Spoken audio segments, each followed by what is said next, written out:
Demonstrators are gathering today for the latest pop-up protest against police brutality. The mother of Eric Garner and brother of George Floyd are among those taking part in a march through the streets of New York City.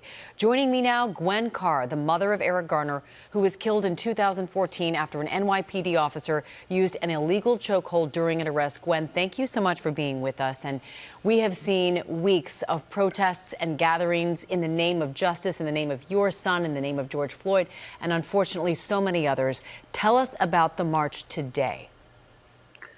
Yes, today we are going to continue to protest. There has been many a protest around the city. Today we'll be meeting at 42nd Street, marching up to Trump Towers. And I know a lot of times the people are saying enough already with the protests, but we have to continue to protest. We have to continue until we get true accountability, true transparency, and true legislation. Because even though legislation has been passed, there's so much pushback, even with the 50A and the Eric Garner anti-chokehold act. So we must push forward to let them know that we are not stepping back. You're not stepping back, and you'll be joined today by Terrence Floyd, the brother of George Floyd. How much does it mean to you personally to walk side by side with the Floyd family today?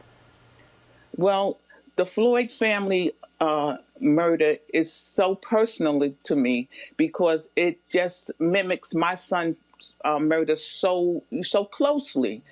But also, as I stand with the Floyd family, I stand with all the other families, the Breonna Taylor, the Avery, and so many that we don't know. Some we know the names and others we don't. But the pain is the same. So we stand with all families. We stand with all Americans today. Yeah, and you are marching for reform. You're marching for change. But what is the message that you would like everyone to hear today as you take to the streets of New York City?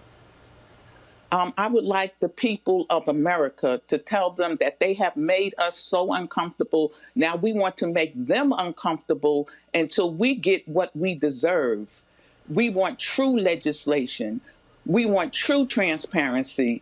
And we want the police to stop brutalizing and terrorizing our neighborhoods. We want it just to be treated as equal, and we don't think that's too much to ask.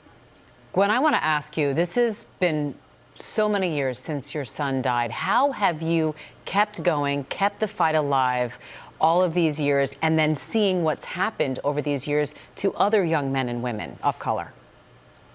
Well, it's actually through family and through faith. And if it wasn't for my faith and my family, I don't think I'll be standing. I think I would have lost my mind by this time because, as you know, I've lost other family members. I've lost my granddaughter. I've lost my husband. And, you know, I just know that I have to keep on pushing on in their honor, as well as my son Eric's and all the other Americans who are being brutalized and terrorized at this time. Gwen, do you believe that you will see change in your lifetime? Well, I am really hoping to see change in my lifetime. But even if I don't see change, I will be pushing for that change.